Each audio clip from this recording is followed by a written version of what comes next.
अब आप ये देख सकते हैं कि ये डैशबोर्ड हमने खोला हुआ है। अब बच्चे पूछ रहे हैं कि हमारे पास आगे क्या ऑप्शंस हैं। तो सबसे पहले तो यहाँ पर हम सीट अलॉटमेंट रिज़ल्ट की तरफ जाते हैं।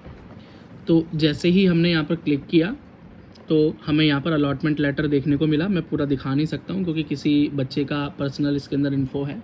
ठीक है, तो यहाँ पर आपको ऑप्शन आ रहा है। अब ये आपसे पूछ रहा है विलिंगनेस क्या है, आप चाहते क्या हैं, what you want to do. तो हम विलिंगनेस पर क्लिक कर देते हैं। अब विलिंगनेस के बाद हमारे पास ये ऑप्शंस आते हैं। हमें बहुत ध्यान से देखना है क्या लिखा हुआ है, बहुत ध्यान से पढ़ना, बहुत ध्यान से है। Please submit your willingness carefully, बहुत ध्यान से। It can be only once, submitted only once, यानी सिर्फ एक बार किया जा सकता है, चेंज नहीं किया जा सकता। सबसे पहला ऑप्शन है if the candidate select willingness for upgradation, यानी फ्लोट। अगर आप इस ऑप्शन के लिए, ए ऑप्शन के लिए, फ्लोट ऑप्शन के लिए चूज करते हैं तो इसका ये मतलब है कि the candidate will participate in the next round of counselling. The candidate must report online and complete the document verification process through the assign nodal officer. इसका मतलब है कि अगर आप फ्लोट ऑप्शन का इस्तेमाल करते हैं तो आप फिर नेक्स्ट राउंड यानी राउंड 2 में जाकर अपने चॉइस फिलिंग दोबारा से करेंगे। एक बेहतर ऑप्शन के लिए जाना चाहते हैं, आप ज़्यादा अच्छे कॉलेज की तरफ जाना चाहते हैं, यही आपकी मर्जी हो सकती है। इस कॉलेज से आप शायद सेटिस्फाइड नहीं है तो ये कॉलेज आपका बना रहेगा। अगर राउंड 2 में आपको बेहतर कॉलेज मिल जाता है तो ये कॉलेज छूटेगा और नया कॉलेज आपका अलॉट हो जाएगा। लेकिन आपको आपके डॉक्यूमेंट ऑनलाइन अपलोड करने होंगे। अभी हम आगे उस प्रोसेस को भी आपको दिखाएंगे।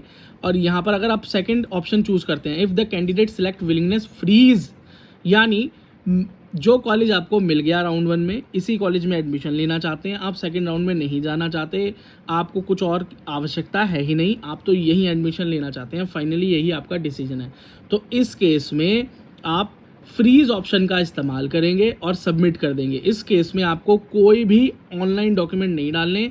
यहाँ साफ साफ लिखा है the candidate must report physically to the allotted institute for document verification. और डॉक्यूमेंट आपके वहीं जमा होंगे अलॉटेड कॉलेज में, फीस आपकी वहीं जमा होगी और ये सारे काम हो जाएंगे। अच्छा, फीस तो आपको इस फर्स्ट ऑप्शन में भी नहीं पे करनी, सिर्फ डॉक्यूमेंट ही आपको अपलोड करने हैं। नोडल ऑफिसर जो दिए हैं वो चेक करेंगे। तो हम इस केस में जो है एक ऑप्शन चूज कर लेते हैं, हम फ्लोट का ऑप्शन।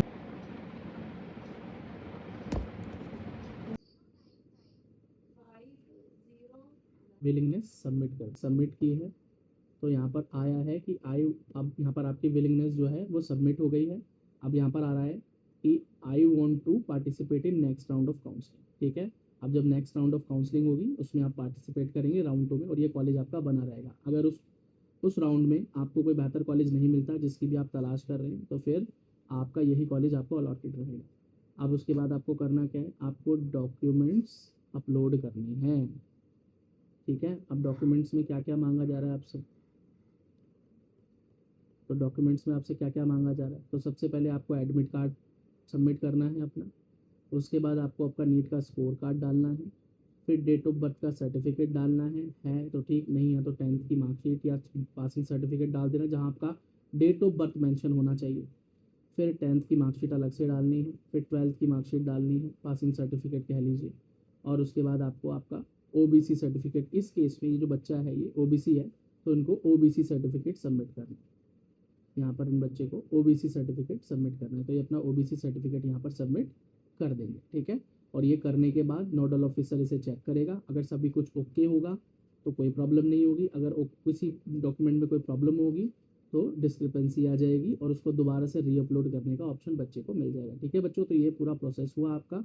और अगर आप फ्लोट की जगह पर फ्रीज का ऑप्शन चूज करते, ओटीपी डालकर आगे बढ़ते, तो बस सिंपली एक बात हो जाती कि वहाँ पर सबमिट हो जाता और ये सारे डॉक्यूमेंट्स आपको लेकर कॉलेज में जाना पड़ता डायरेक्टली, और वहीं फीस भी जमा होती, वहीं डॉक्यूमेंट भी जमा होते और वहाँ एडमिशन हो जाता और आपकी काउंसलिंग जर्नी एंड हो जाती है ऑल इंडिया के लिए। ठीक है, चलिए बच्चों, all the very best, thank you so much.